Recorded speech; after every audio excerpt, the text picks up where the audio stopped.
just like to kind of start off talking about, two guys from the University of Georgia and Quay and Devonte that we really excited to bring to the Green Bay Packers.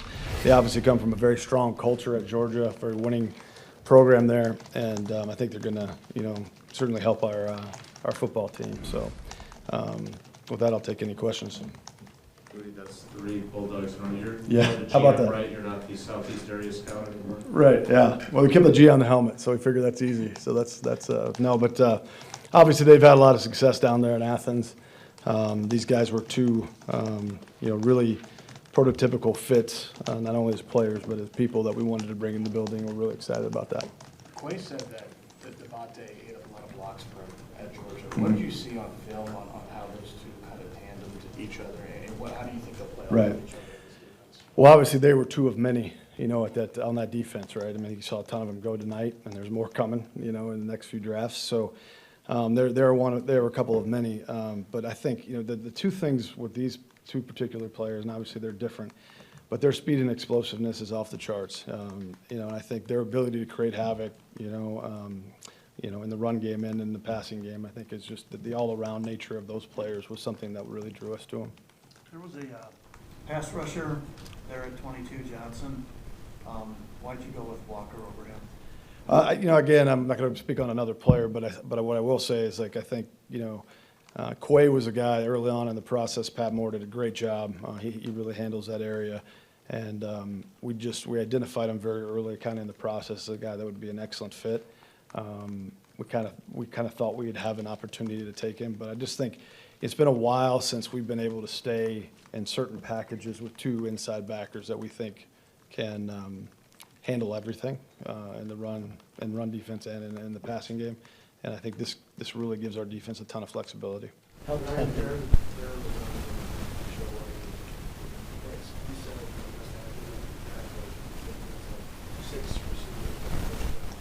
Nobody has a good look at our draft board.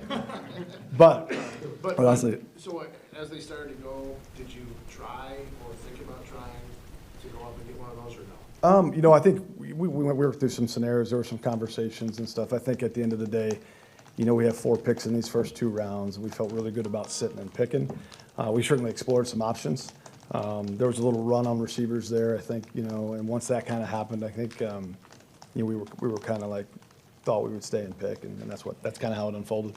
Is that a position you have to draft receiver tomorrow? Do you feel like you're in that position with how your depth chart? No, I don't think we have to. I think there's some really good receivers left in this draft, and we'll kind of see how it plays out. We have 9 picks left, so we got a lot of ammunition, whether we stick and pick or move around. So we'll kind of see how that goes, but I don't feel we have to do that. I like our football team. I think I've spoken on that before. We'd like to add players at every position, and that's the receiver position is no different, but I don't feel like I have to.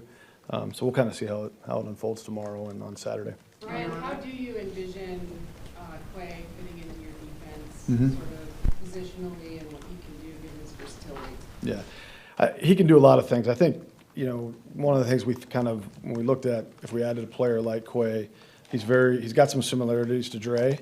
And having kind of 2 interchangeable pieces there, I think just gives our defense so much flexibility, kind of maybe to stay in a certain personnel grouping with not really knowing how we're going to play you. So I think that was certainly attractive. What was it that you liked about Wyatt specifically? I mentioned the speed and explosiveness of him. I think he's such a disruptor on the line of scrimmage. He can play the 1, he can play the 3. He's a dynamic pass rusher. His ability to scrape and get to the ball in the run game is almost linebacker-like. So, he was, like I said, he was just, we didn't expect him to be there sitting at 28. We kind of thought at 22 when we picked Quay, but we probably lost our opportunity to take him. So when he was sitting there, we were certainly encouraged. I know the inside backer position probably wasn't an afterthought, but you tried a bunch of veteran, free agent guys, undrafted free agents. What's happened in the last couple of years where you kind of transformed that now to an all-pro free agent and a Sure. number 1 pick? Yeah, I think, as we worked through it, we were kind of trying different guys there. And then when we got picked up Dre last year, we hit, right? So, obviously he had a fantastic year, and he kind of really solidified our defense. I think brought everything together. And I think as that happened, I think, we just kind of, I think you see in the league sometimes there's certain defenses that don't have to get out of certain personnel packages, and it makes it really tough on offenses. And again, his range and his speed and his explosiveness as a tackler is just something we didn't feel we could pass up. On What did you Walker. what did you learn about Wyatt on your background Mhm. check that made you okay to keep him on your board Yeah. despite that arrest? Yeah, obviously had a couple, hiccups there at Georgia. So we brought him in, spent a lot of time with him, not only when we brought him in here to Green Bay, but really did kind of a deep dive into the human being and making sure that he could fit, our culture here. And like I said, I give a lot of our staff here credit because we kind of walked away feeling really good about who he was and how he would be here for the Green Bay Packers. On Walker, obviously he's super big and athletic and all that, but he had, in 4 years, he had no turnover plays and 3 passes defense. Is that concerning at all? Not really. I mean, I think it's just when you go back to the tape and you watch, how disruptive he is and his sideline to sideline range. He really was kind of a 1.5-year starter, So at linebacker, I think that's not atypical. So. How much is his special teams value? He kind of cut his teeth on special teams early in his career. Yeah, he certainly, he certainly fits that. I don't think that was a big part of why we drafted him. But certainly, if he's called to do that, with his speed and his length and his range, he can do all that. Brian, how much better do you think your defense, specifically your run defense, got with these 2 guys? Yeah, I think, quite frankly, it was pretty good to begin with, But I think adding 2 players of this, and again, they're going to have to come in and prove it. They're the rookies in the NFL and they haven't done anything yet. But I think certainly they're 2 talented kids, and I think adding 2 players of this kind of talent to your front 7 to an already really, really good group, we're fired up about that. Brian, did the animal security people or your people dive into whether it was domestic use? Yeah, like I said, we went into that pretty hard, pretty deep with him to make sure that we felt comfortable with the human being, to make sure that, in the incidences that he had, he never put his hand on anybody, he never hurt anybody. It was just 2 or 3 incidences that I think as a young person, he'd stubbed his toe. And again, we don't have a lot of tolerance for that, but we wouldn't have brought him here if we didn't feel good about the person. Brian, Aaron mentioned tonight that he knew you guys might have been taking Wyatt because of communication he had with you. Yeah. And then 2 years ago, he said he's taken by surprise with the Jordan Love pick. How different was your communication with him this draft process than it has been in the past? Yeah, I didn't talk to Aaron today. I did have a head coach next to me texting a lot. I don't know if that had anything to do with it or not, but no, Aaron, he's unbelievable. Our communication over the past, where we were and where we are now, obviously night and day, and I'm very appreciative of that. He was here last week for a day, and we certainly spent some time talking about our team and kind of where we thought we might be heading and some of the things we might want to do moving forward. That input is always, that conversation is always welcome and certainly valuable to me. So, but when I get into this process, along with our scouts, we're pretty tunnel vision. But like I said, there's a lot of texting going on next to me. So. You mentioned more than once Quay and Devonte coming from a loaded defensive program. What does that do for 2 guys that have been surrounded by that much talent? Obviously been a part of it too as they make this transition into the NFL. Yeah, I think again, Georgia's such an outstanding program, and what they're coming from is about as close as you can get to the National Football League. They do such a good job there, training their players, like a lot of the other schools do. But I just think that certainly they've been on the big stage. They've been in really, really big games. Both these guys have played against NFL players their entire career, not only during games but during practice. And so I think that is always extremely helpful for the kind of the transition to the National Football League. Quay said earlier when we talked to him, he'd only met with you guys informally at the combine, and that was kind of it. How are you so sold on him? Was it just the tape, Brian, or was it?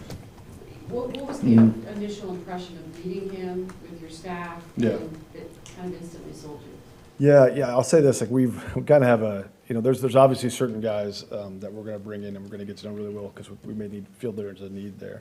When we don't feel there's a need there, we try to typically stay pretty quiet, and so that's kind of our MO a little bit. At the same time, our scouts do a phenomenal job on the road of getting to know these guys, and if we come out of that process feeling very comfortable, typically we're not going to spend a lot of extra time, getting those guys in the spring. So we have a lot of faith and a lot of trust in our scouts, and as we go through that, that's a big part of how we approach it. What's the value in that, in terms of not having other teams? Like, I think Jair came in 18 and he said that he hadn't talked to you guys hardly at all too.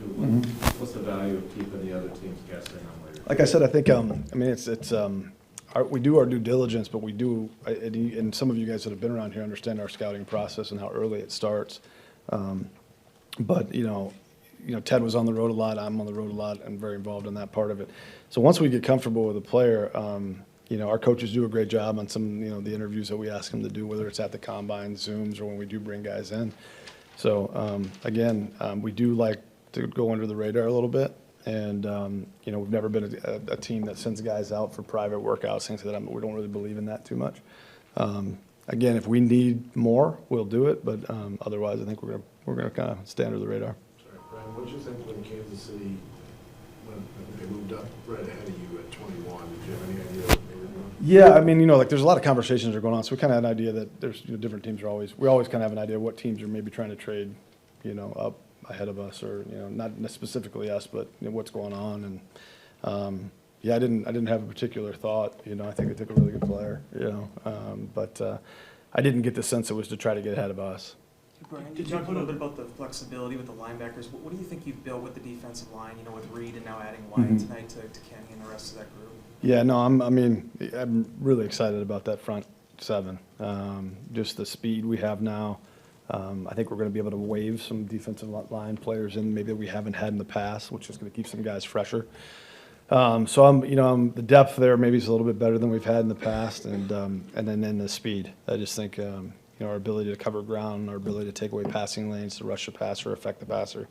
Again, we got a long ways to go. This team's got, we haven't even really had a first practice yet. So, but I do like us on paper right now. Did you put a trade? When you watch Georgia tape, how do you know if a guy is benefiting from the guy who's next to him, because there's all these Right. Sure. How do you separate that? Why play next Yeah, to Davis? That's a great question, Tom. I think, certainly, there's hours of tape and going back to multiple years and things like that. But yeah, these guys benefited from each other. There's no doubt about it. But the stable of players that place has been able to put together, and like I said, there's more coming, is impressive. But I think you judge each individual player on his own and the opportunities that he has, and understanding, like, obviously at Georgia, those inside guys, there was 3 or 4 of them, and when they're in there, sometimes they're getting doubled and freeing up other guys, and you just kind of got to break it up like that and kind of see how they fit. Brian, you mentioned that playing the 2 inside linebackers together a lot.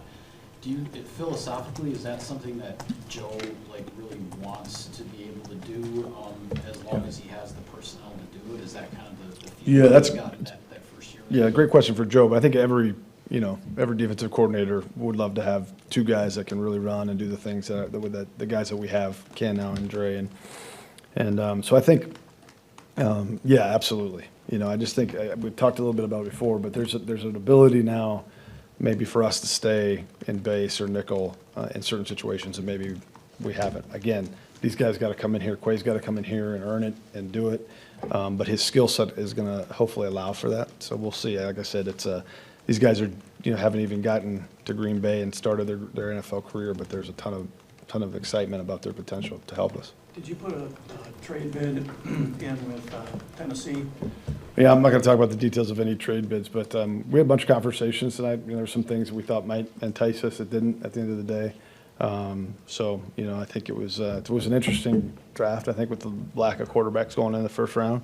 So, yeah, we, like always, we were active, and I think for a little bit of the early part of the draft, I thought we might be able to move around a little bit, and then the way it fell, it made more sense to stick.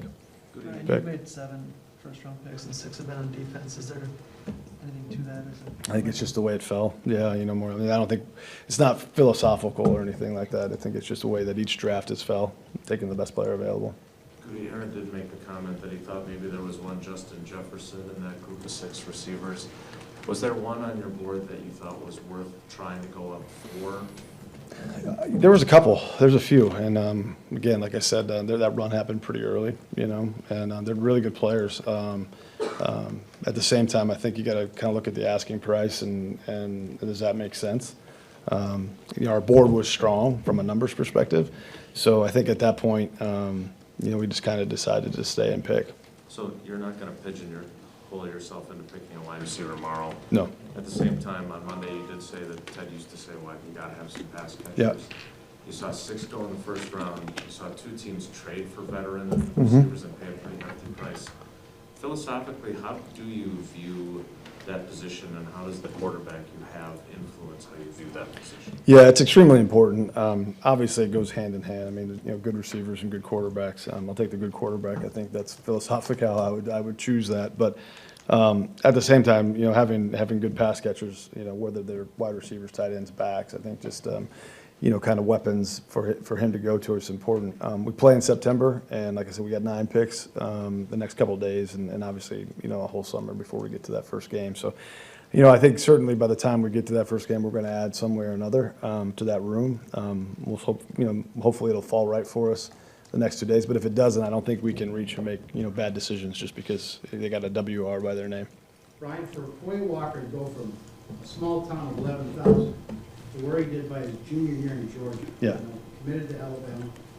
How much did that performance in the national championship game, leading the tackles, give you that last chapter you needed? Because that's kind of a short sample. Yeah.